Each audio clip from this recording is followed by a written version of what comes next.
麵包唔少人都會將佢做早餐，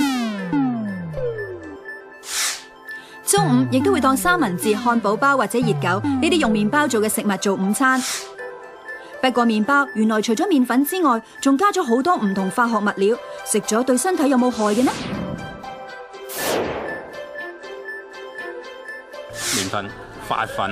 知唔知道麵包咧可能會加咗啲防腐劑同埋添加劑咧？唔知喎，唔知㗎。咁擔唔擔心啊？麵包應該唔會係咪啊？西餅先會係咪啊？都擔心㗎，有防腐劑嗰啲嘢啊，麻麻地嘅。市面上有唔少嘅麵包店咧，好多都冇喺麵包架或者係包裝上面列明成分㗎。咁究竟我哋食咗啲乜嘢落肚呢？咁咧，我通常咧都會自己做麵包嘅，因為咧就唔會有任何添加劑落咗去。鄺博士一向對食物引致健康問題都好關心，大概10年前佢開始唔買市面上嘅麵包，寧願自己整。因為出邊好多麵包咧，其實都唔知佢落咗啲乜嘢嘅。所有令到個麵包即係大啲啊、靚啲嘅，都係一啲改良劑嚟嘅。咁可以係好多唔同嘅化學物質，有啲基本上係可以係有毒嘅添。咁但係我哋作為消費者，因為佢冇標籤嘅話咧，基本上我哋就係唔知道佢落咗啲乜嘢嘅改良劑。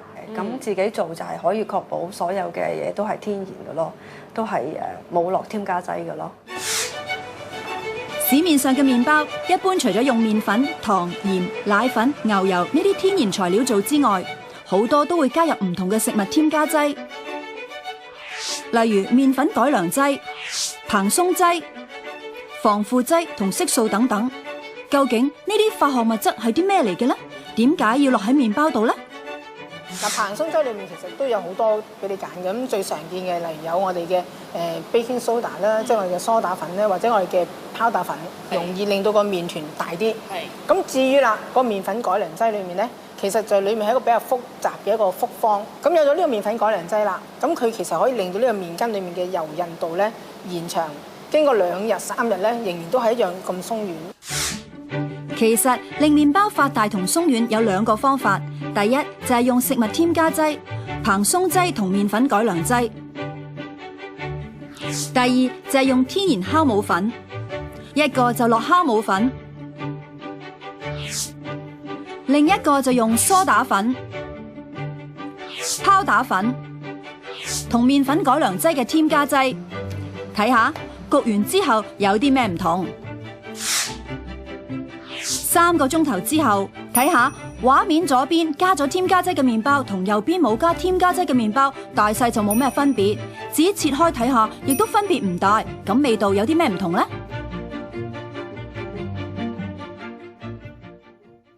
呢一個咧就係有落添加劑嘅麵包啊，咁而佢嘅口感咧就係比較鬆軟一啲嘅。但係如果冇落添加劑嘅咧，個口感咧就比較實淨啲㗎。但係2款麵包食落去嘅味道咧都係差唔多嘅。另外一樣喺市面上嘅麵包好多都會落嘅就係防腐劑。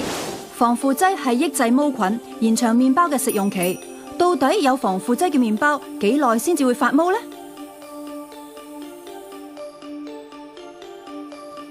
我哋喺市面上買咗3款有防腐劑、1款冇防腐劑嘅麵包，然後放喺一間溫度有27度、濕度係76%嘅房間做測試。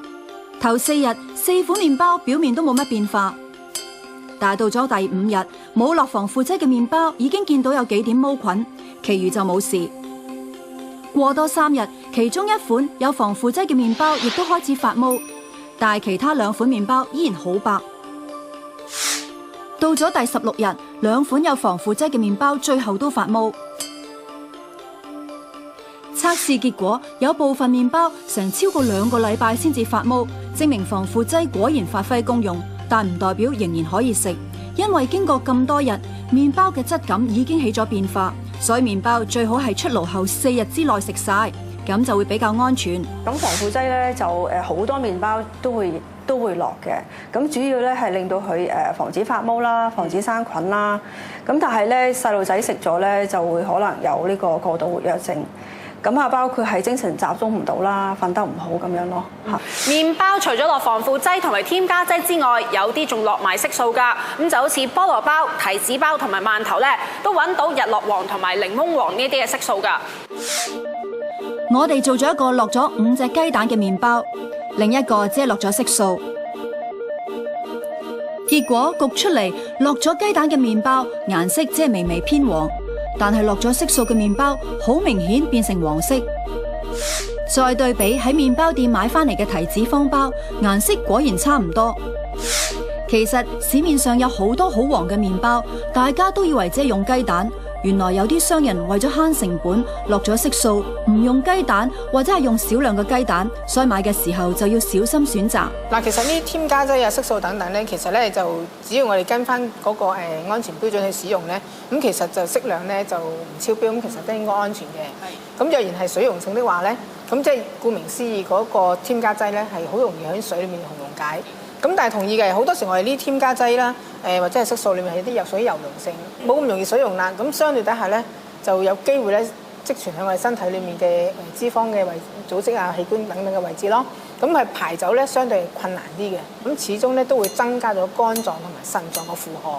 咁而呢個負荷裡面令到佢可能咧提早令到佢嗰個功能上面表現咧係會降低甚至差嘅。總括嚟講，食物添加劑係合法使用，長期或者大量食用先至會對身體有影響。不過現代人追求健康生活，點樣選擇，最後都係個人嘅決定。